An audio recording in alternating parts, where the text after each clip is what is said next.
Eh bien voilà, bonjour. Mesdames et messieurs, comme vous le savez, tout le plaisir est nôtre de vous savoir très nombreux devant votre petit écran, attendant avec impatience et patience ce nouveau numéro d'homéostasie. Et on vous assure qu'il est somme toute homéostasique à souhait, parce que nous avons ici, sur ce plateau, quelqu'un qui vient de très loin, 8000 km le sépare d'ici, mais il est venu comme ça là nous donner la quintessence même sur un thème tout à fait homéostasique, l'homme noir et l'islam. Homéostasie, la spiritualité des profondeurs s'est étonnée pour savoir d'où vient-il que son frère Abdullah s'amène sur ce plateau pour venir nous parler de l'homme noir et l'islam, quand on sait très bien que le saint prophète de l'islam lui-même n'est pas négro et qu'il n'y a aucun noir à l'origine de l'islam, que parmi les compagnons même du saint prophète à son époque, il n'y avait aucun noir.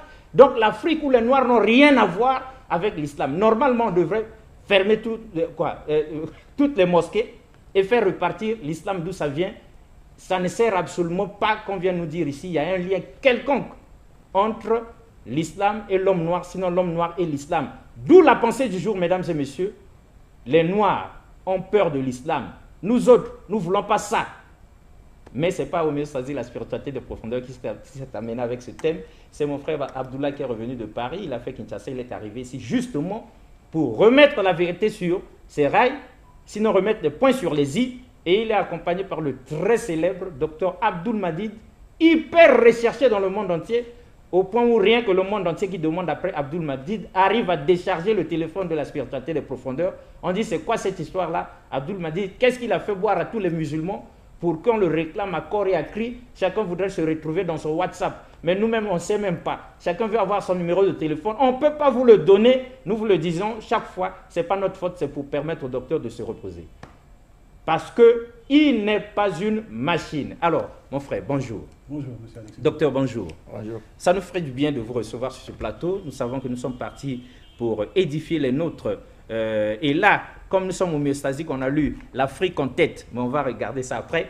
Alors, d'où vient-il qu'un musulman osa comme ça là venir sur ce plateau parler de l'homme noir et l'islam? Est-ce qu'il y a un lien entre l'islam et l'homme noir? Mais avant que vous répondiez à ces questions-là, qui êtes-vous, Abdullah? Bismillah ar-Rahman ar-Rahim, salatu wa salam ala rasulillah. Louange à Allah et que la paix et la bénédiction de Dieu soient sur toute personne ici présente qui recherche la guidée. Alors moi, je me présente Abdullah Al-Hanifi, membre du collectif Al-Hanifiya. C'est un collectif qui se veut dans l'interreligieux. Nous sommes en France. D'ailleurs, je salue et je passe un grand salam à mes frères, mes collègues, ma famille du collectif Al-Hanifiya. Et donc, on est parrainé par le docteur Abdul Majid ici, qui est ici présent. Et on essaie de faire un travail pour édifier nos concitoyens et toute personne en recherche de la vérité. Mon frère Abdullah, vous êtes beau, ça on le reconnaît. Intelligent, ça c'est vrai. Mais est-ce que vous connaissez l'islam? Est-ce que vous en avez la maîtrise? Sur ce plateau d'homéostasie, la spiritualité des profondeurs, nous avons peur du docteur Abdul Madid, il est là. Mais est-ce que vous, en venant avec ce thème-là, vous-même, vous connaissez l'islam? Vous avez la maîtrise des arcanes de l'islam? Ou vous venez pour amuser la galère? Je n'aurais pas la prétention de dire que je maîtrise l'islam, ce serait prétentieux. Bon, déjà, vous m'avez dit la qualité que je suis beau. Ah, ça, vous êtes beau, c'est indéniable. Je ne sais pas, ça, je ne veux pas prétendre. Nous-mêmes, nous avons... Je ne veux pas prétendre l'être. Mais bon, comme le prophète sallallahu alayhi wa sallam nous dit dans le hadith rapporté d'après Ibn Mas'ud dans le Sahih Muslim que Allah est beau et il aime ce qu'il est beau. Ah. Donc, je tente de mais répondre la beauté, à ce c'est pas un hadith. péché quand même. Non, je voulais dire Allah est beau et il aime ce qu'il est beau. Ah, super. Donc ça, ce n'est pas un problème. Maintenant, après, déjà par rapport à l'introduction que vous avez vue, vous avez déjà mis le pied à l'étrier, si je puis dire, lorsque vous nous dites que le prophète sallallahu alayhi wa sallam n'a pas de compagnon noir. En tout cas, tout ça, on va vous... Même pas un seul noir. Tout ça, on va vous montrer. On va vous montrer ça avec plaisir. Ce sera, je pense, un petit plat spirituel assez consistant pour nos téléspectateurs. Et vous allez voir, comme vous avez dit que c'est homéostasique, on va essayer de rééquilibrer ça là. Hein. Ça va être un bon équilibre. D'accord, c'est super. Docteur Abdul Madid, vous arrivez seulement pour accompagner ce jeune dans l'islam. Il n'est pas aussi ancien que vous, on le sait très bien. C'est vrai que vous n'êtes pas le principal, mais puisque le monde entier vous réclame, puisqu'ils sont partout à travers le monde à vous suivre, nous leur avons dit, restez scotchés. Aujourd'hui, là, vous l'aurez aujourd'hui, vous l'avez trop cherché, aujourd'hui, vous l'avez. Alors, si vous avez une minute pour dire quelque chose à ceux qui vous suivent, en commençant par dire qui vous êtes, et à dire un mot tout à fait particulier à ceux qui criaient après vous, là, que leur diriez-vous? Donc, je suis Kassougbi Abdelmajid de la République démocratique du Congo, président et fondateur du groupe islamique Al-Badr de la République démocratique du Congo. Je suis membre du groupe pour l'appel à l'islam du Congo-Brazzaville. Et je suis le parrain du collectif Al-Hanifia qui est en France. J'ai un grand nombre d'élèves, disons, en France. Alors, pour ceux qui me recherchent, bon, je suis à leur disposition. Sauf qu'on ne veut pas trop passer notre numéro parce que parfois il y a même des gens qui m'appellent à 2h, 3h du matin, ainsi de suite. Mon premier WhatsApp est déjà saturé. Il y a plus de 150 000 messages, je ne sais même pas comment les lire.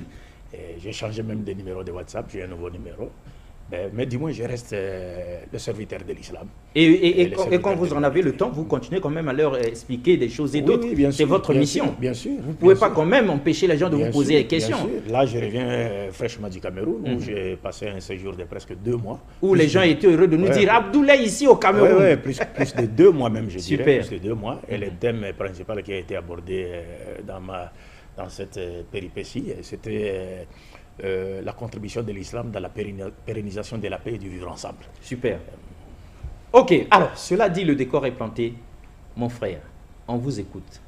Oui, on a voulu déjà entamer un sujet comme ça, comme vous êtes sans ignorer qu'on est à une époque où nous sommes très contents. On a vu qu'il y a un très grand engouement de la part des Africains, que ce soit des Africains locaux ou des Africains de la diaspora, comme moi par exemple. Et cet engouement, justement, qui, je pense, est alimenté par un goût patriotique pour son peuple, nous, on a voulu encadrer cette chose-là, afin que les choses puissent être, je dirais, droites, et que vraiment, on ne puise pas sur des choses qui peuvent être des idées reçues, des amalgames, et surtout qui peuvent être, en réalité, un poison pour le peuple africain. Comme par exemple, lorsque vous nous avez dit que le prophète, alayhi salatu wa salam, n'a aucun rapport avec les Noirs, il n'a jamais eu de compagnon noir. Vous m'avez demandé si je maîtrisais l'islam. Non, moi, je ne suis qu'un élève, je tâtonne avec l'islam, mais j'essaie de tâtonner convenablement. Et donc, par rapport à ce que je dis, je peux vous dire que vous avez totalement faux. Totalement faux. Tout d'abord, la nourrice du prophète, alayhi salatu wa salam, Baraka Aymen, était noire. Sa nourrice était noire, Baraka Aymen. Et le prophète, alayhi salatu wa salam, a dit à son sujet que celui qui veut marier une femme du paradis, qu'il marie Baraka Aymen. Et c'était une femme noire.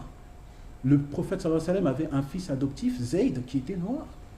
Le seul mentionné dans le Coran, le seul compagnon nommément cité dans le Coran, qui est noir.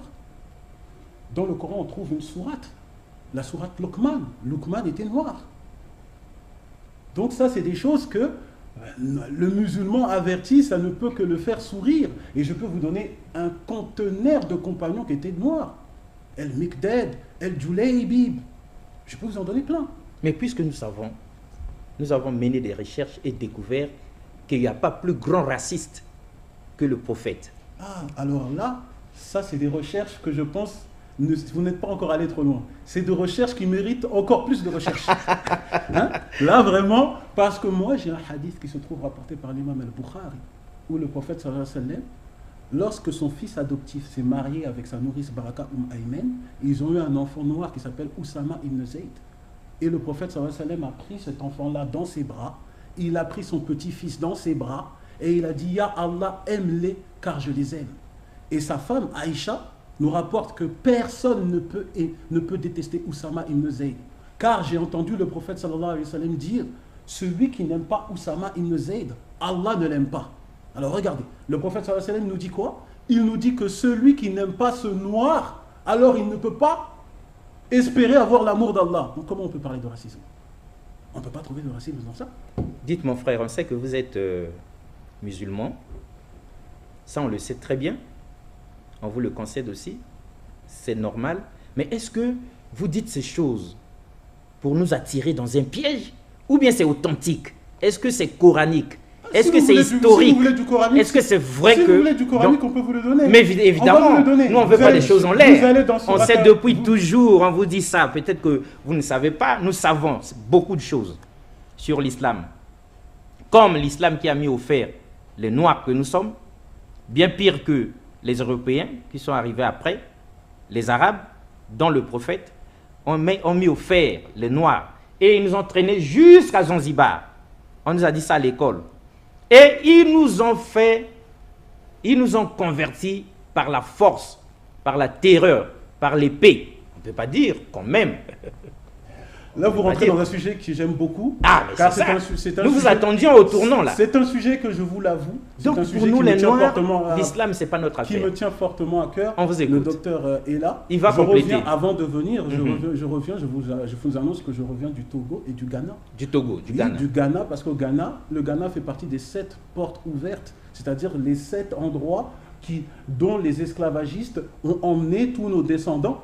Donc vous avez cité le Zanzibar, il y a également Ouida au Benin, Voilà. je suis parti là-bas. Il y a Diosso ici au Congo, Au Congo. et d'ailleurs je suis parti là-bas, et petite anecdote, il faut voir comment les Congolais n'ont pas respecté leur patrimoine Évidemment. jusqu'à ce que les chaînes esclavagistes ont été vendues comme on vend du pain. Vraiment. Laisse Non, ça tomber. c'est vrai. Alors, Maintenant, je aujourd'hui, suis là, parti à on est en Diosso. train de se rattraper. On veut se Ok, je rattraper suis parti pour à retrouver Diosso. cette histoire-là. Je suis parti ici Vous avez à bien Diosso. fait d'y aller. Je suis parti à Diosso. Je suis parti également au Sénégal, à l'île de Gorée. Super. Ah, on aime l'île de Gorée. Je suis parti Homéostasie également- n'est pas encore Voilà. arrivé, mais il faut que nous arrivions. Donc vous avez parlé du Zanzibar, il y a également l'Angola et le Cap-Vert. Évidemment. Mais donc voilà, moi je suis parti à tous ces endroits-là. Et donc quand on parle d'esclavagisme, il faut faire très attention. Ah, Chaque mot a ses précisions. Lorsque vous nous avez dit que le prophète alayhi salatu wa salam avait des esclaves, il torturait les gens. des esclaves hein, noirs. Non, c'est totalement faux. Le Ah. prophète sallallahu alayhi wa sallam, le fils adoptif du prophète sallallahu alayhi wa sallam était esclave. Il l'a affranchi et il l'a considéré comme son fils adoptif. Et certains l'appelaient Ibn Rasoulillah, le fils du prophète sallallahu alayhi wa sallam. Le prophète sallallahu alayhi wa sallam l'a mis à la tête d'une armée. Comment on peut parler? Et quand on parle du hadith du prophète sallallahu alayhi wa sallam, quand on prend le hadith rapporté d'après Abu Huraira, le hadith Qudsi, qui est dans le Bukhari, où le prophète sallallahu alayhi wa sallam nous dit, Allah dit que je serai l'ennemi de 3 personnes le jour de la résurrection. Celui qui fait un engagement et qui ne s'y tient pas, celui qui fait travailler un salarié et il ne le paye pas, et celui qui vend des esclaves et il s'enrichit avec, qui fait du commerce. Donc le prophète sallallahu alayhi wa sallam lui-même dit que celui qui fait la chose que vous condamnez, et bien alors il dit que ce sera l'ennemi d'Allah le jour du jugement dernier. Oui, tout à l'heure on a dit qu'on allait vous donner des preuves coraniques. Allons tout simplement dans Surat Ar-Rum. Dans Surat Ar-Rum, au verset 22, Allah subhanahu wa ta'ala nous dit quoi? Il nous dit parmi ces signes, la création des cieux et de la terre et la variété de vos idiomes et de vos couleurs. Donc regardez monsieur Alexis Bongo. Selon la pensée islamique, le fait qu'il y ait des couleurs diversifiées, c'est un signe qu'Allah a établi pour montrer qu'il existe. Donc toute personne qui ferait du racisme, toute personne qui aurait du dégoût ou de l'aversion pour quelqu'un qui aurait une couleur différente que la sienne, dans la pensée islamique, c'est-à-dire qu'il n'est pas d'accord avec un signe qu'Allah a établi pour montrer qu'il existe. Ça c'est islamique. Oui. Quand vous prenez également, excusez-moi docteur, je rajoute, quand vous prenez dans la sourate 38, sourate Sad, au verset 71 à 78, on nous relate la première personne qui a fait le racisme. La première personne qui a fait le racisme, c'est Satan. Puisque Satan, lorsque Dieu a demandé aux anges de se prosterner, et il a demandé à Iblis de se prosterner, qu'est-ce qu'il a répondu?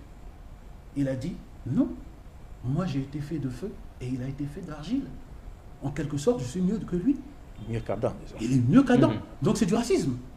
Et Allah a répondu, il s'est gonflé d'orgueil. Donc Allah a considéré le racisme comme une forme d'orgueil. Et le prophète sallallahu alayhi wa sallam a dit que celui qui a minimum un atome d'orgueil n'a pas sa place au paradis. Et comme vous l'avez vu, Satan a été chassé du paradis. Donc selon la pensée islamique, toute personne qui est raciste, il fait un acte satanique. Bien pire, il fait un acte qui a été la cause que Satan a été chassé du paradis. Et ça, c'est islamique. Et c'est dans le Coran. Docteur, Oui, bien sûr. un complément d'objet direct. Oui, mais tout ce qu'Abdallah a dit, ce ne sont que des évidences coraniques.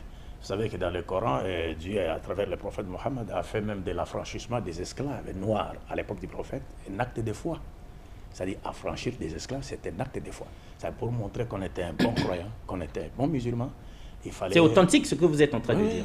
Ça, c'est le Coran même et la sunna du prophète. Donc les gens devraient faire la concurrence dans l'affranchissement des esclaves, libérer les esclaves, parce que le prophète lui-même a donné cet exemple-là, en libérant des esclaves noirs. Et le prophète a dit, celui qui pratique le racisme n'est pas des nôtres. Celui qui pratique le racisme n'est pas des nôtres. Ça, c'est une parole du prophète. Donc si vous voyez aujourd'hui un musulman qui est raciste, c'est-à-dire qu'il n'a rien à voir avec l'islam. Et la confusion que les gens font souvent, c'est de confondre les actes des Arabes esclavagistes avec l'islam. Oui, mais c'était des musulmans, ces Arabes-là. Mais les actes qu'ils posaient. L'histoire a retenu ces actes-là. Et ça nous a transmis ça. Mais un mauvais footballeur ne remet pas en cause la qualité du football. Mais c'est comme quelqu'un qui ne sait pas conduire et qui prend une voiture Mercedes et va la cogner contre le mur. Ou bien renverser des enfants. Il n'y a qu'un loufoque qui dira que c'est la faute est au fabricant. Il ne connaissait rien. Pourtant, les fabricants n'ont rien à voir. Non, il a mis les freins, il a mis tout ce qu'il faut. Tout ce qu'il faut était là. Alors donc, l'islam n'a rien à voir. Donc, c'est cela la différence même entre le Coran et la Bible. Parce que quand vous essayez de faire une étude comparée entre le Coran et la Bible, vous verrez que dans la Bible, il y a des versets qui encouragent l'esclavage. Oui. Dans la Bible. Mais dans le Coran, il y a des versets plutôt qui abolissent, c'est-à-dire qui condamnent l'esclavage. Et il venait de vous lire un verset du Saint-Coran. Là, vous blessez les chrétiens, mais continuez d'abord. On peut donner des preuves. Ça sont des Lévitique 27. C'est-à-dire, dans la Bible, on encourage. Oui, c'est pendant que dans le Coran... Alors que le Coran bannit ça, et condamne l'esclavage, et ainsi de suite. Et les prophètes, comme je venais de le dire, donc Dieu, à travers les prophètes, a fait de l'affranchissement des esclaves un acte de foi. C'est-à-dire, il en a fait même un acte de rapprochement. Si vous voulez vous rapprocher de Dieu, c'est-à-dire avoir une élévation spirituelle, il faut affranchir les esclaves. Et devant le prophète à son époque, il y en a qui en ont profité et qui l'ont fait. Ils ont affranchi des preuves coraniques existent. Mais c'est pourquoi l'islam à à l'époque était considéré comme étant la religion des esclaves. Parce que tous les esclaves adhéraient maintenant à l'islam. Parce que l'islam est venu pour faire quoi? Pour abolir l'esclavage, condamner l'esclavage. Donc il y a eu maintenant des gens de basse classe qui ont fait quoi? Qui ont beaucoup adhéré à l'islam. Et cela a commencé à inquiéter les Arabes qui occupaient une place élevée dans la société. Donc j'étais ici en train de faire allusion au verset que le frère a cité dans la sourate Rum, la sourate les Romains, le verset 22, où Dieu dit, il y a un signe dans la diversité de vos couleurs, de vos langues, tribus, nations, peuples, ainsi de suite. C'est-à-dire l'islam, l'esprit théologique de ces versets nous montre clairement que la diversité de nos langues ne doit nullement constituer, c'est-à-dire un objet de mépris de l'autre, mais plutôt ça doit contribuer à chanter la grandeur de la sagesse divine. Parce que Dieu a voulu, Dieu nous a créés avec cette diversité. Pourquoi? Dieu nous montre clairement, c'est pour que vous connaissiez facilement, c'est-à-dire en nous échangeant des informations, par rapport à nos différentes cultures, nos différences, tout ça, toute cette diversité-là doivent contribuer à chanter la grandeur de la sagesse de Dieu et non constituer un objet du mépris de l'autre, ainsi de suite. Ça, c'est le verset du Saint-Coran. Et ça, c'est un signe révélateur, c'est-à-dire du caractère universel de la mission du prophète Mohammed, la paix de Dieu soit sur lui. Vous êtes sans le savoir que le prophète Mohammed descend d'Abraham par Ismaël. Mais il descend d'une femme noire, Agar, l'égyptienne. Oui, on a vu dans la Bible. Oui, Agar était noire. Mohammed descend d'une femme noire. Mohammed avait des disciples noirs. Et on a oublié aussi de citer Bilal, qui était le muezzin du prophète. L'appel que vous attendez. Non, mais il faut que ce soit vrai ce que vous dites là. Non, tout est vrai. Nous, on ne veut pas tout vienne ici, tout est vérifié en disant qu'il était ceci. Après, 2 matins plus tard, on va enquêter là-bas. On va dire que Bilal était tout blanc ou tout arabe. Ça, c'est des choses qui révoltent. Il ne faut pas faire parce que vous êtes suivi, le monde entier nous regarde. Si vous dites quelque chose, docteur, surtout vous, les gens vont prendre en considération. Mais vous savez, donc il faut que ce soit authentique. Mais j'ai toujours dit la vérité par rapport à cela. Parce que jusque-là, vous avez toujours dit la vérité. Ce que j'ai dit, tout ce que j'ai dit, ça ne vient pas de moi. Mais je ne m'inspire que du Coran et des traditions prophétiques. Donc le muezzin même du prophète. Le muezzin, les premiers muezzins de l'islam, c'était un noir. Mais monsieur Alexis Bongo, vous avez dit quelque chose de très important. Pour revenir dans l'étude comparative, moi je sais que vous êtes un intellectuel. Vous savez très bien qu'en janvier 1454, le pape Nicolas V a déclaré la guerre sainte à l'Afrique. Ça, on sait. Vous n'êtes pas au courant de ça. On ne voulait pas qu'on en parle. Voilà, c'est dans les. On est venu parler de l'islam, pas du christianisme. C'est bulle papale, là, Romanus Pontiflex. Voilà. Qu'a-t-il dit? Il a autorisé l'esclavage en disant que les Noirs n'ont pas d'âme.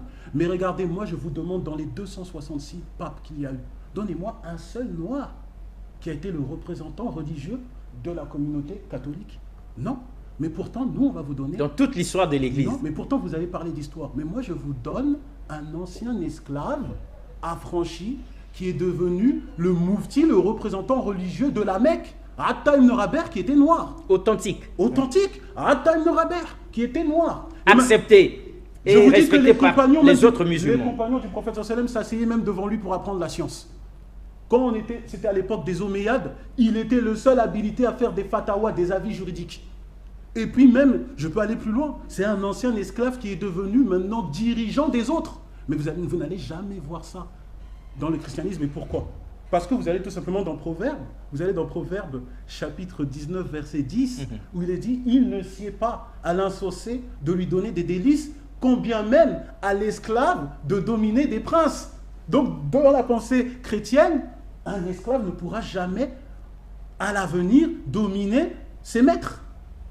Par contre, en islam, on a vu avec Atta ibn Rabah que c'est lui qui est devenu même le mufti de la Mecque. Ça, c'est très fort. Mais attends, on ne s'avoue pas vaincu facilement comme ça, là, mon frère Abdullah. Restez tranquille. Nous, on demande à ceux qui maîtrisent l'histoire de l'Église, l'histoire de la papauté. Plus de 200 papes. Fouillez là-bas pour homéostasie la spiritualité des profondeurs. S'il y en a un seul, on ne vous en demande pas deux, un seul noir parmi tous les chapelets de papes qu'il n'y a jamais eu dans l'histoire de l'Église catholique, sinon de l'Église. Peut-être bien qu'il y en a un. Peut-être que vous n'êtes pas au courant. Non. Regardez ça et dites-nous s'il y en a un là-bas rapidement. On défie tout le monde. On défie tout le monde. Bon, ça, aujourd'hui, nous parlons de l'homme noir et l'islam. Oui. Mais vous savez très bien qu'aujourd'hui, par exemple, on ne peut pas comparer la Bible et le Coran par rapport à l'origine de la race noire. On ne peut pas. On ne peut pas comparer. Non, docteur, pesez bien vos mots. Oui, oui. Ce que je voulais dire, je vais dire quoi? Je voudrais dire ceci, c'est que selon la Bible, la race noire serait issue d'une personne qui aurait été maudite par Dieu. Ça, c'est connu de tout le monde. Comme. Alors qu'en islam, c'est évidemment, c'est écrit dans la Bible. En islam, c'est pas comme ça. Ah. En islam, les prophètes nous montrent ça sur base des textes coraniques. Ils nous montrent clairement que d'abord, tous les humains, toutes les races, nous descendons d'un seul homme. C'est-à-dire, nous appartenons tous à la grande famille adamique. Et dans cette grande famille adamique, les prophètes nous disent, dans cette famille adamique, l'adoration doit être exclusivement réservée à Dieu seul. Et la paternité de l'humanité exclusivement attribuée à Adam. Et dans cette grande famille adamique, le meilleur d'entre nous, c'est celui qui craint Dieu le plus.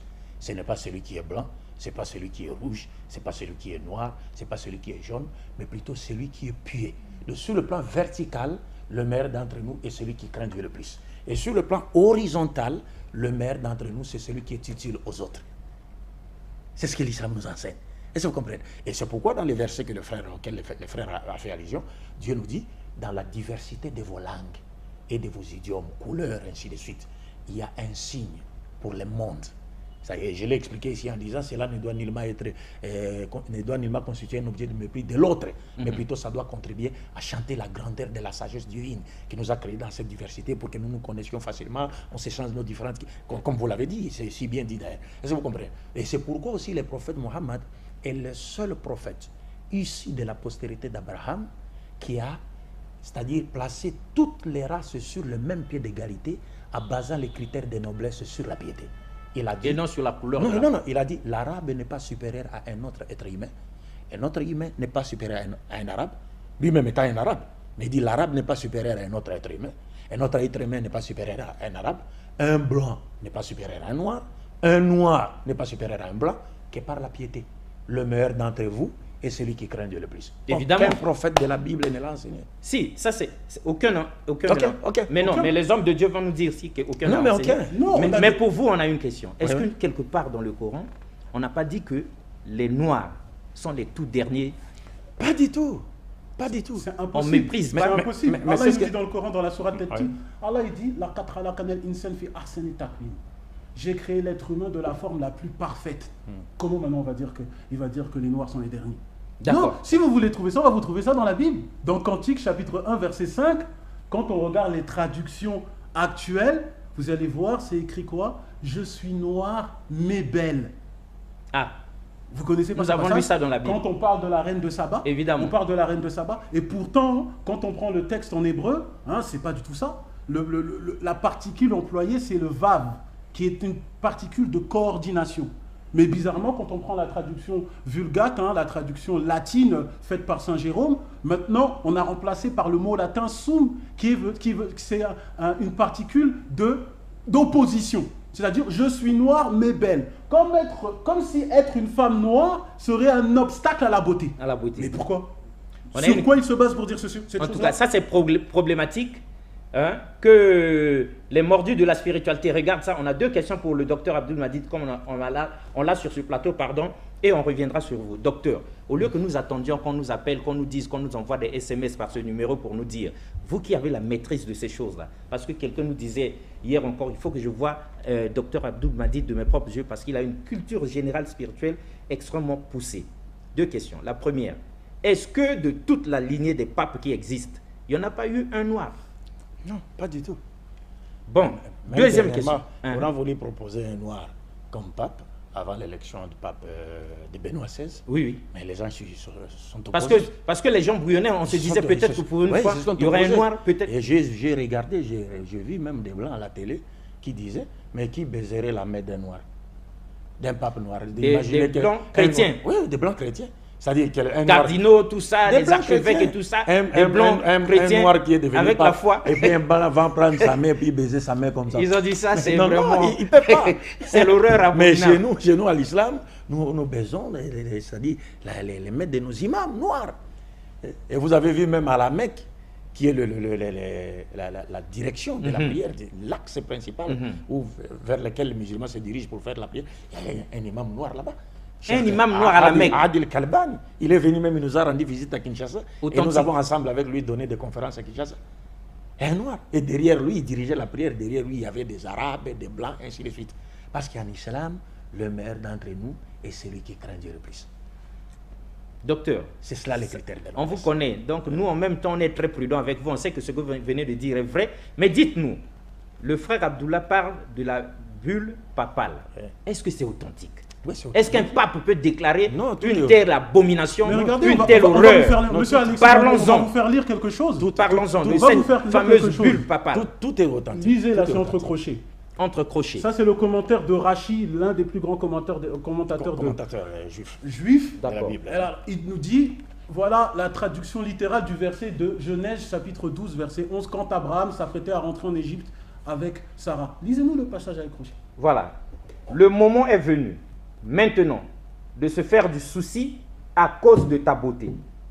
Je savais depuis longtemps que tu es belle, mais nous arrivons maintenant parmi des gens noirs et laids, les frères des habitants de Couche, qui n'ont pas l'habitude de voir de belles femmes. Vous comprenez? C'est grave. Maintenant, demandez à tous ces pasteurs-là de dire Amen. Ce n'est pas un pasteur qui a écrit. Mais en tout cas, lui, s'il se réfère aux traditions juives, en tout cas, ce verset-là, la tradition littérale, c'est celle-ci. C'est comme quoi que Abraham aurait dit à Sarah, voilà, tu t'apprêtes à rentrer dans un peuple de gens noirs. Donc déjà, ça nous fait plaisir. Ils n'ont pas l'habitude de voir de belles femmes. Au moins, il admet que l'Égypte antique était noire. Bon, ça nous fait déjà plaisir. Ça fait plaisir énormément. Au moins, les écrits de Hérodote, la dernière fois, à la chaîne Télé Congo, il y avait un de nos voisins qui nous disait que non, les Noirs n'ont jamais eu de puissance. Voilà, il faut qu'ils rejoignent leurs frères extraterrestres, les 9000 Noirs extraterrestres, comme s'il n'y avait pas assez de Noirs ici. Ici sur Terre, moi je lui laisse la planète extraterrestre. Je ne sais pas évidemment, voilà. Vous donc, parlez de Maître Dembokolo. Voilà, donc avec le vaisseau. Il y a un vaisseau dans le ciel avec 9000 anges noirs. On va lui payer, ils viennent pour on va lui payer sauver l'Afrique. On lui paye son billet d'avion, plutôt son billet de soucoupe volante. De soucoupe volante. Nous, on a du travail à ou faire de vaisseau spatial. Ici sur Terre. Écoutez, nous ne pouvons pas adhérer à cette chose-là parce que le musulman averti, je vous l'ai dit, il a déjà lu le Coran. Ça veut dire, il sait que Allah a créé l'être humain de la forme la plus parfaite. Donc toute personne qui adhère à cette chose-là, il contredit la pensée coranique. Dans Surat Ar-Rum, le verset 30 de cette même sourate, Allah dit La tabdila li khaliqillah. Il n'y a pas de changement. Pas de changement dans la création d'Allah. C'est interdit de changer sa création. Super. On a une question pour vous, mais docteur, ceux qui nous suivent avec attention veulent profiter de votre présence. Au moment où vous êtes venu aider le frère et nous aider, il pose cette question-là rapidement, une petite leçon d'histoire. C'est quoi la bulle papale? Ça sort d'où? C'était à quelle occasion? Ça veut dire quoi? Non, vous savez... La fameuse bulle papale. Oui, ça sont des décisions prises par le Vatican. Moi, je n'aimerais pas trop rentrer dans cette histoire de, sinon, de ne pas blesser les sentiments. Voilà, on risque de dire, voilà, ouais, bon, il a dit ceci. Ceci, là, mais oui, mais pour ceux qui veulent savoir, c'était quoi cette histoire? Dis-moi, c'est historique. C'est historique, c'est connu. C'est historique, c'est connu, c'est scientifique même. Parce que ce sont des décisions qui ont été prises par la haute hiérarchie. Et des décisions qui ont fait souffrir toute une race.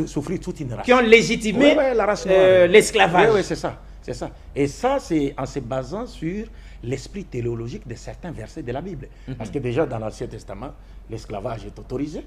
Et dans le Nouveau Testament, par exemple, Paul, quand tu te parles, il te dit que non, que les esclaves respectent, obéissent à leur maître, comme s'il convient d'obéir à Dieu. Oui, ça c'est un enseignement qui ne poussera jamais. Là, Paul demande carrément qu'on se soumette. Est-ce que vous comprenez? Que les esclaves acceptent de rester esclaves, la condition d'esclavage. Votre condition d'esclave. Les hommes de Dieu, il faut regarder ça. Est-ce que Paul l'a dit ou pas? Nous ne maîtrisons pas, mais le docteur l'a dit. Souvent, quand il dit quelque chose, c'est vrai. Mais regardez ce que Paul n'a pas poussé comme ça les esclaves à rester esclaves et à adorer leur maître. On peut rajouter, quand vous allez dans Luc chapitre 7, versets 1 à 10, vous connaissez l'histoire du centurion romain, que voilà, quand son esclave était malade, il a demandé à Jésus de le guérir, et puis Jésus a dit, je ne connais pas dans tout Israël quelqu'un qui a une foi semblable à celui-ci. Mais regardez bien, monsieur Alexis Bongo. Le centurier romain avait un esclave. Jésus ne voyait pas un obstacle à sa foi qu'il ait un esclave. Il a dit non, malgré qu'il a un esclave, en tout cas dans Israël, il n'y a pas quelqu'un qui a une foi semblable à celui-ci.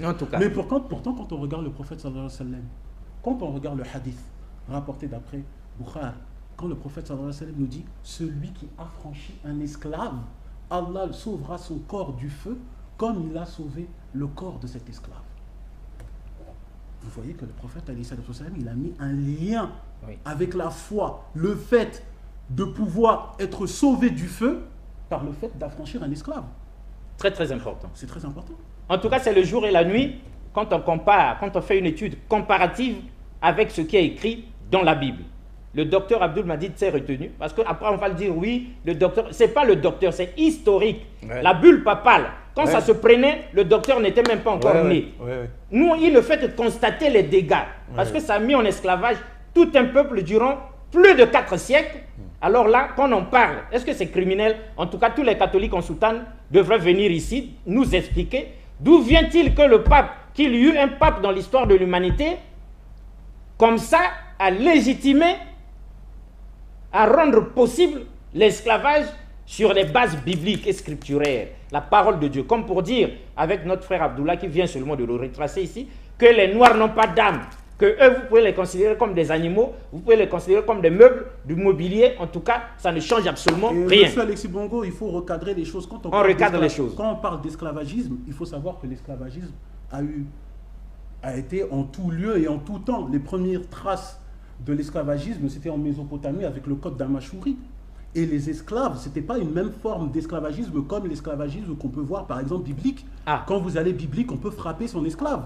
Vous allez dans Proverbes, par exemple, chapitre 29, verset 19, ce n'est pas par la parole qu'on châtie l'esclave. C'est biblique.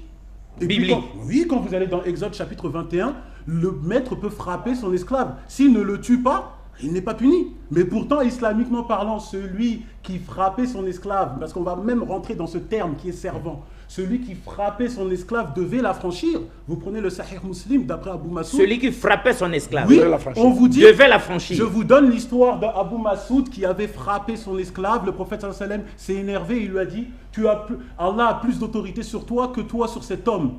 Et Abou Massoud a dit, moi, par amour d'Allah, je l'affranchis. Et le prophète sallallahu alayhi wa sallam, il a dit, si tu n'aurais pas fait ça, les portes de l'enfer te seraient ouvertes et le feu t'aurait brûlé. Nous, on a des textes comme ça, c'est un conteneur.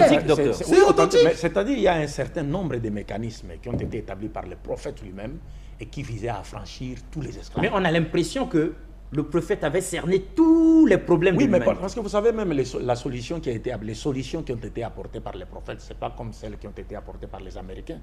Avec pas des solutions limitées. La lutte, par exemple, de Lincoln contre l'esclavage, ainsi de suite. Quand on a cherché à affranchir les Noirs, mais ils ont trouvé des problèmes sérieux.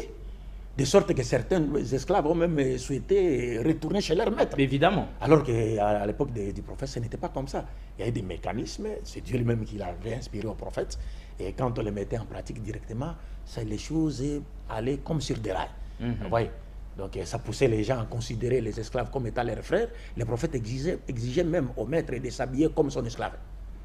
Alors si vous ne pouvez pas vous habiller comme votre esclave, vous devez faire quoi? Vous devez l'affranchir. Il y a autre chose. Ça, c'est ingénieux, ça, c'est magnifique. Il y a beaucoup de choses. Il y a aussi un autre processus. C'est très sage, très Le profond. prophète sallam interdisait qu'on appelle son servant esclave. Il disait appelez-le mon neveu, mon fils, parce que ce sont vos frères. Et c'est dans le Sahih Muslim. Et il disait aux esclaves, n'appelez pas votre maître mon seigneur. Appelez chef ou patron comme un salarié. D'accord. Il y a des explications très précises en islam. Mais je vous l'ai dit, le sujet de l'esclavagisme, c'est un sujet qui me touche particulièrement à cœur. Il faut savoir déjà que quand on parle des Arabes, la couleur arabe n'était pas homogène. Tout comme la couleur israélite, il y avait des noirs qui étaient arabes. Il y avait des noirs Il y arabes. avait des compagnons du prophète sallallahu alayhi wa sallam. Donc à qui cette étaient noirs époque de razzia et arabes. d'esclavage, Déjà, même quand il y vous avait allez- des noirs Mais déjà, même quand vous allez... arabes qui Mais mettaient même au quand fer on va d'autres dans les noirs. pays arabes, on trouve des noirs.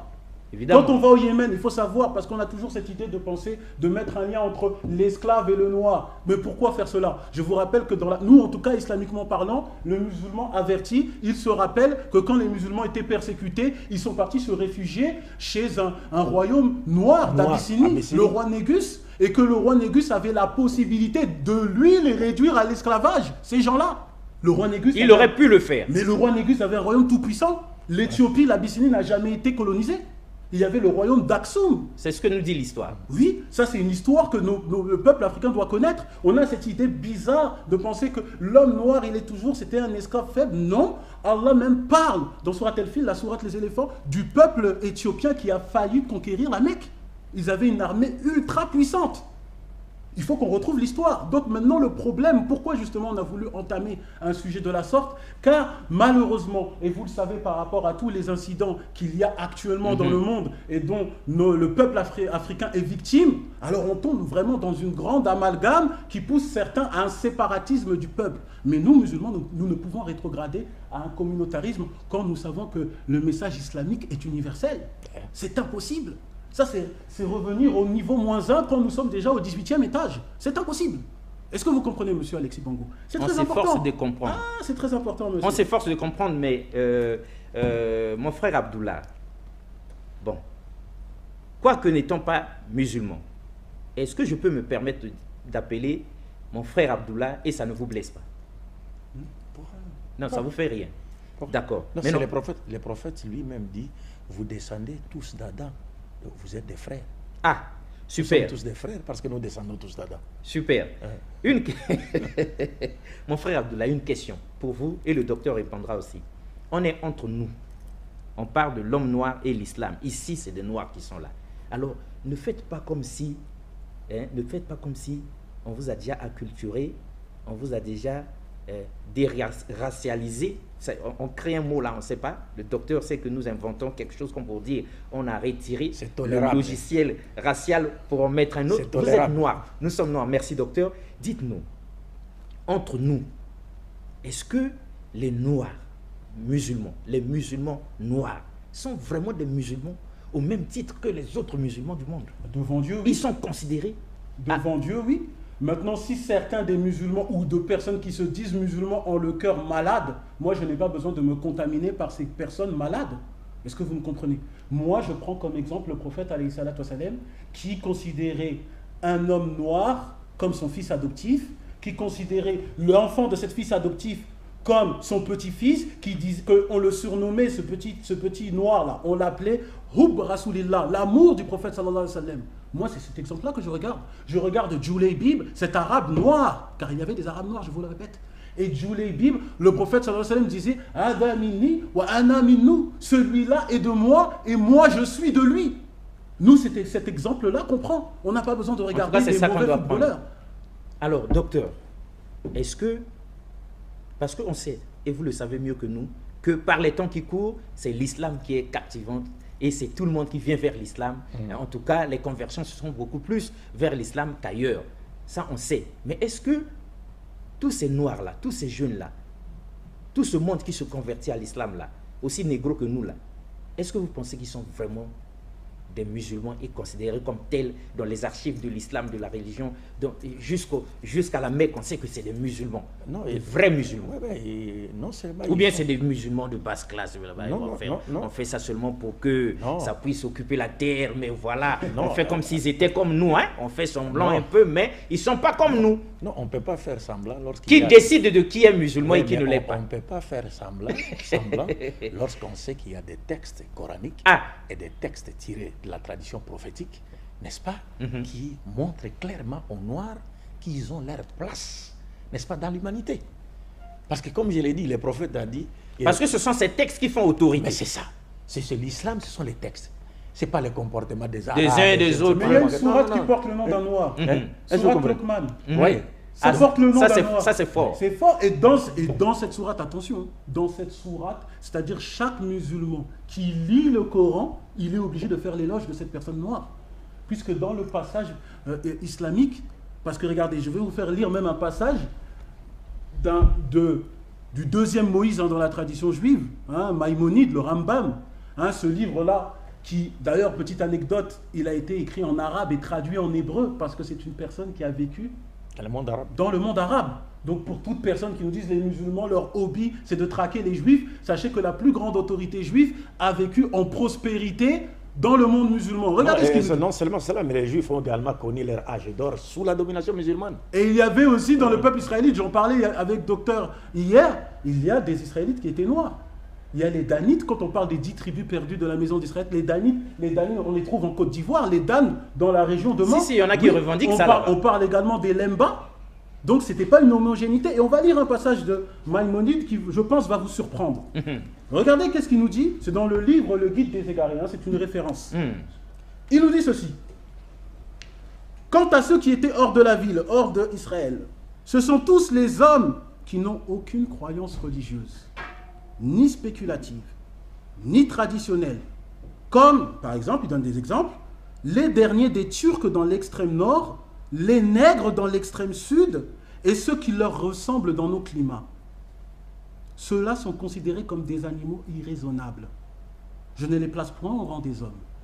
C'est-à-dire, selon Maïmonide, en dehors d'Israël, personne n'avait une religion, on ne connaissait pas Dieu. Et il dit quoi? Il dit un élément très bon qui vient encore confirmer ce que je viens de dire. Ceux qui leur ressemblent dans nos climats. C'est-à-dire que lui-même confirme que chez les Israélites, il y avait certains qui ressemblaient à des Turcs, certains qui ressemblaient à des Noirs. Ce n'était pas une couleur homogène. Comme par exemple ce que je vous dis avec les Arabes. Quand on parle de l'esclavagisme arabo-musulman, il y avait des Arabes noirs qui prenaient en esclaves d'autres hommes noirs. Très très intéressant. C'est ça qu'il faut appuyer. Moi j'ai un livre à la maison ici en France, on parle maître noir et esclave blanc. Parce qu'il y avait des hommes noirs qui avaient réduit à l'esclavage l'Europe quand il y avait des grands royaumes. Ça, c'est des choses qu'on doit dire. Mais ça, là, c'est des choses. On vous attend au prochain voyage pour que vous arriviez avec ce livre-là pour qu'on développe cette thèse-là. Comme je vous ai dit, regarde, Maïmonide dit qu'en dehors d'Israël, les gens ne connaissaient pas Dieu. Et ça, c'est quelque chose que les chrétiens ont pris comme héritage. Oh non, un prophète doit faire partie de la maison d'Israël. Mais le Coran vient démentir cela. On prend sourate An-Nahl, dans la sourate 16, verset 36, Allah subhanahu wa ta'ala nous dit qu'il a envoyé des prophètes dans chaque communauté. On prend également la sourate Yunus, la sourate 10 au verset 47, c'est-à-dire dans la pensée islamique, chaque peuple avait eu un prophète. Donc il y avait des prophètes dans chaque coin de la terre. C'est-à-dire avant même l'avènement du prophète Mohammed, il n'y a pas une seule nation, un seul peuple qui n'a pas reçu la visite d'un prophète. Parce que tous nous avons été créés dans le noble but d'adorer Dieu. Ce ne sont pas seulement les Israélites qui auraient été créés pour adorer Dieu. Non, non. Pas seulement eux. Non, pas seulement eux. Toute la race humaine a été créée dans le noble but d'adorer uniquement Dieu et de mener une vie vertueuse fondée sur sa volonté sur le plan vertical comme horizontal.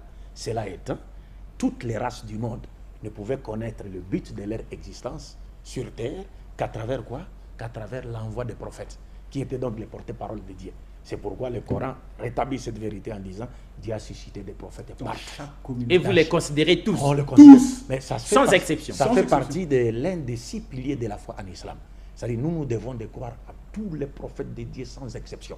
Si vous refusez seulement de croire à un des prophètes de Dieu, c'est fini. C'est-à-dire même votre foi à l'un d'eux s'avérerait être nul, ne pas être malhonnête, ne pas être sincère. Parce que tous ces prophètes ont été envoyés par un seul Dieu. Ouais. Et c'est le prophète Mohammed qui est venu rétablir cette vérité. C'est pourquoi je dis que les Noirs ne peuvent que se convertir à l'islam. Parce qu'ils retrouvent leur valeur. Normalement. Normalement, naturellement. Parce qu'ils retrouvent leur place dans l'islam. C'est l'islam, c'est Mohammed seul qui a placé toutes les races sur le même pied d'égalité et qui a basé les critères de noblesse sur la piété, qui a eu des disciples noirs de son vivant, qui est sorti d'une femme noire Agar et qui a épousé une femme noire. Et regardez les chrétiens comment ils ont épousé une femme noire. Regardez comment les chrétiens ont adoré, ont épousé des idées juives. Aujourd'hui, pourquoi on cherche à minimiser Agar? Pourquoi on cherche à minimiser Agar? On dit d'Agar qu'elle était esclave, alors qu'Agar n'a jamais été esclave. Agar était la fille. Oui, ça c'est vous qui avez soulevé cette vérité. Nous l'avons soulevé, mais c'est reconnu par les Juifs eux-mêmes. Agar était la fille du pharaon d'Égypte. Sarai, on a changé son nom, Sarai, et on a donné à son nom l'essence de princesse. Mais on a donné à son nom l'essence de princesse, mais elle n'a jamais été princesse. Mais Agar était princesse de par son statut social. Elle était authentiquement princesse. Fille de Pharaon. Mais c'est parce qu'on a voulu, parce qu'on sait très bien que Mohammed est sorti d'Agar, il est sorti d'Ismaël. Du coup, il faut chercher à faire quoi? À minimiser Agar, qui est notre sœur égyptienne, qui est notre sœur, une africaine. Ça, c'est vraiment nous-mêmes. Et le Pharaon connaissait Dieu. C'est pas comme l'a dit Maïmonide. Parce que vous allez lire même dans la Bible, lorsque le Pharaon a voulu prendre Sarah pour femme. Et puis Dieu est intervenu pour l'empêcher de la prendre pour femme. Mais qu'est-ce que Pharaon a dit? Pharaon a dit, mais Seigneur, mais Dieu, tu connais la justesse de mon cœur. S'il ne me l'avait pas présentée comme étant sa sœur, je n'aurais jamais cherché à la prendre pour femme. Mais comment le Pharaon a-t-il connu Dieu? Et Dieu a dit, très intéressant. Dieu a dit, et c'est à cause de la justesse de ton cœur que je suis intervenu pour t'empêcher de prendre cette femme. Mais comment le Pharaon a-t-il connu Dieu? Comment le Pharaon a pu comme ça la connaître Dieu? Vous comprenez? Mais on va vous dire que non, personne ne connaissait Dieu si ce n'est les enfants d'Israël. Non, le Coran nous dit en tout cas, il nous reste une minute. Des prophètes partout. Il nous reste une minute, mais nous posons cette question-ci à tous les hommes de Dieu, à tous les hommes en soutane. Comment même Pharaon lui-même a pu comme ça la connaître Dieu? Et même comment Dieu a pu venir converser avec Pharaon. Voilà la problématique. Il n'y a pas que Israël avoir été en relation avec Dieu. Nous reviendrons sur ça. Ce qu'il faut dire ici, c'est quoi? C'est-à-dire, ce n'est pas seulement Israël, mais ce qui est vrai, c'est que c'est Abraham que Dieu avait choisi. Ça c'est vrai, reconnu universellement. Dieu a suscité des prophètes partout, mais il a choisi Abraham. Et il a dit, c'est à travers lui que toute l'humanité sera sauvée. En d'autres termes, les juifs et les chrétiens, musulmans sont d'accord. Quand ils lisent ces versets, ils comprennent, comme voulant dire, c'est à travers un descendant d'Abraham que toute l'humanité sera sauvée. Et ils divergent seulement sur l'identité. Sur l'identité seulement. Reste à savoir quel est ce descendant. Il s'agit de leur Messie, voilà. qui n'est pas Jésus. Chacun tire le drap de les son chrétiens côté. disent il s'agit de Jésus, et les musulmans disent il s'agit de Mohammed. Et nous disons il s'agit de Mohammed parce que Mohammed est le seul prophète qui a placé toutes les races sur le même pied d'égalité. Et il a basé les critères de noblesse sur la piété.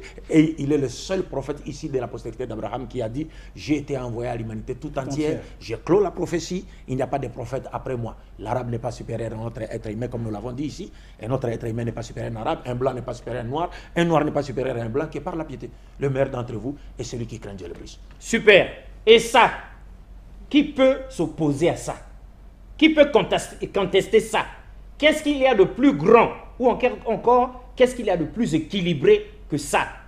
Affaire à suivre, sinon nous sommes arrivés à la fin de cette émission, c'est l'atterrissage. Mon frère Abdullah, oui. Je veux juste faire un petit truc, parce que le docteur m'a dit qu'aujourd'hui je dois frapper à sa place. Frapper. On vous donne une minute pour frapper, la dernière minute. Allah, nous, quand on a dit l'homme noir et l'islam, il faut savoir, ne nous méprisons pas. Nous ne me prenons pas. On a voulu faire zoomer une page, mais le livre islamique est universel. Allah nous dit dans le Coran, dans la sourate 21, verset 107, wa ma arsalnaka illa rahmatan lil alamin. Il a envoyé le prophète sallam comme miséricorde à tout l'univers. Regardez quand on prend un hadith authentique dans le Musnad de l'imam Ahmed, où le prophète sallam parlait avec 3 personnes. Il parlait avec Bilal ibn Rabah, le muezzin. Rapidement, on est arrivé à l'atterrissage. Il parlait avec un pauvre, Yazir. Il parlait avec Mirja, un autre noir. Et les Korishites nobles ont dit, voilà, toi tu parles avec eux, ils ne sont pas de notre classe sociale, ils ne sont pas comme nous. Si tu veux qu'on parle de l'islam, repousse-les. Et le prophète sallam a dit, je ne repousse pas les croyants. Et un verset coranique est descendu. Sourate 5, verset 62, ne repousse pas ceux qui matin et soir implorent leur Seigneur, recherchant sa face. Mais faites le comparatif avec Jésus, qui lui a repoussé quelqu'un qui n'était pas israélite. Dans Matthieu chapitre 15, verset 24, je n'ai été envoyé qu'aux brebis perdues de la maison d'Israël. Regardez la différence. Le prophète sallam ne repousse personne. Jésus lui a dit, je n'ai été envoyé que pour les brebis perdues. Et il n'avait pas tort. Et il n'avait pas tort. Et il n'avait pas tort. Sa mission était circonscrite au peuple d'Israël. Il n'avait pas tort. C'était que la vérité. Celle de Muhammad était universelle. Super. En tout cas, on est arrivé à la fin de cette émission, mais en tout cas, on demande à DRTV de nous accorder 30 secondes. On est arrivé à l'atterrissage, bel atterrissage, déjà fait. Mais vous avez ici quelque chose, on avait lu en passant. L'Afrique en tête. En 30 secondes, ça veut dire quoi? Au fait, c'est un commentaire biblique contemporain avec 70 théologiens africains. Et donc, il y avait des révélations qui allaient encore vous faire trembler. Ça sera au prochain numéro.